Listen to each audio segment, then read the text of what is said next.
Hi everyone, my name is Kristine Low and the brief for this project was to design a student learning center located in Johor Bahru. The proposed site is located at the intersection of the urbanized city center, old residential area and royal gardens in which displays a strong sense of character and distinct identity unique to its location. An example would be the obvious high concentration of schools in the area, hence making it a suitable place to establish a student learning center. Therefore, three issues were identified based on the background of the site, which was firstly, individuals of lower income households lack a proper educational environment as opportunities for a better education are often easily afforded by individuals of higher income. Second would be the issue of socioeconomic divide in surrounding educational institutions whereby the different types of schools unintentionally cater towards specific target groups, contributing to the social polarization. For example, the wealthy can afford to send their children to private schools, whereas the non-wealthy would opt for public schools.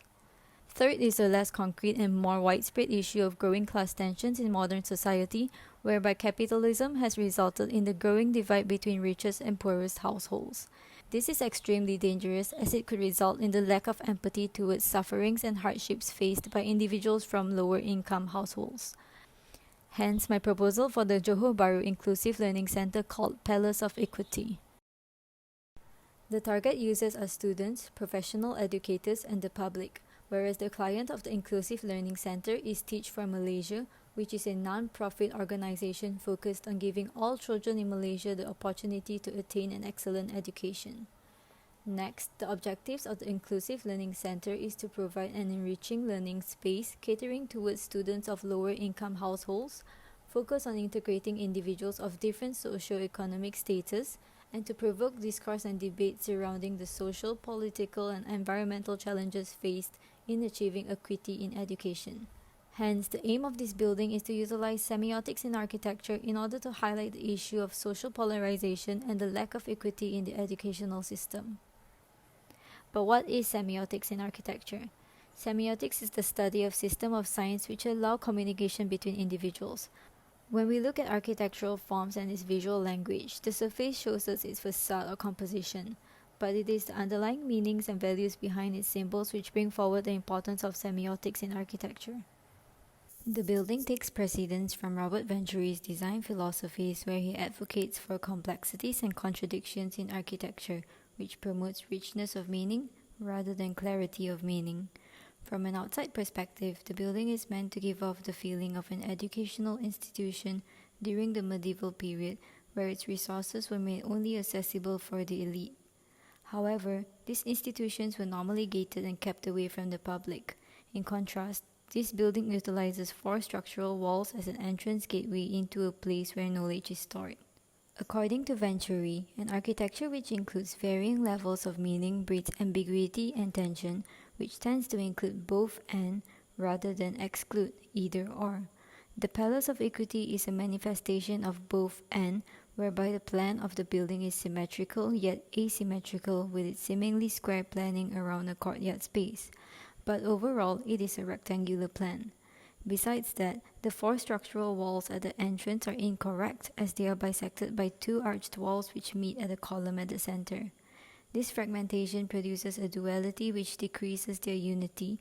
However, the center column is reinforced by its contrast and increases the overall unity of the building composition. Both and is also displayed through the scale of the building which relates to the streetscape, while the disproportionate scale of the tower in the middle relates to the whole town. Lastly, the repetitive arches throughout the building dictates a classical architecture, but the monumental glass tower is more contemporary and possesses modern values. The spatial planning throughout the building was designed so that the spaces on the ground floor are more public and moving upwards, the spaces are more private. It places the commercial area facing the streetscape on the ground and first floor, whereas the student lounge, gallery, event space, amphitheater, workshops, and exhibition spaces are placed in the central block. The tower houses the educational spaces, which include lecture rooms, staff rooms, discussion rooms, multimedia rooms, and library on the highest floor.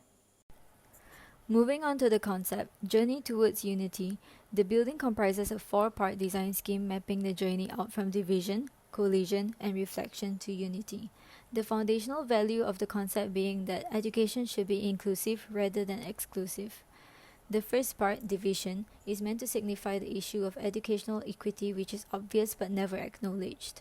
Hence, the division is displayed on the facade of the building which features broken arches representing the segregation of different social classes.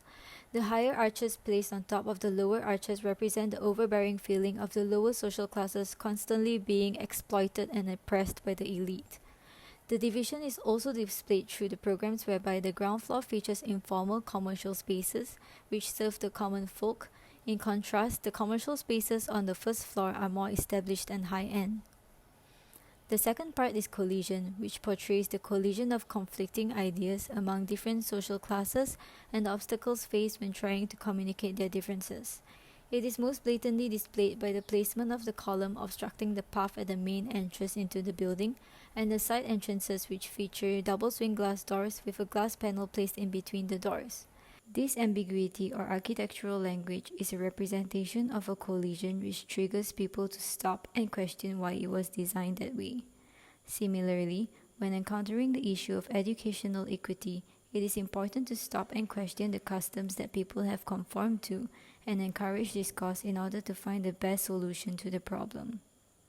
The violent collisions eventually transition into a courtyard space leading up to a large voidal space which is the main lobby. It is a place of emptiness and silence, which is a phase necessary after a discourse or debate in order to understand the concerns of the opposing party. This space allows users to pause for a moment of quiet reflection and identify a common ground between them and the individuals who were brought up from a different family background. The users finally arrive at the monumental glass tower manifesting the message of unity through its visual order and organization of elements. Two staircases run along the breadth of the tower, sandwiched between two structurally reinforced concrete walls, featuring a harmonious blend of a classical and contemporary architecture with the use of concrete, glass, and steel. Users are forced into the narrow space, which is the staircase, before spreading out into the educational spaces located on the 2nd to the 6th floor inside the tower. This signifies the main message of the building, which is to breed tolerance and inclusivity amongst individuals of different socio-economic backgrounds in order to tackle the pressing issue of educational inequity together. To conclude, ambiguous architecture is valid when it reflects the complexities and contradictions of content and meaning. The confusion of experience involves struggles and hesitations for the observer and makes their perception more vivid.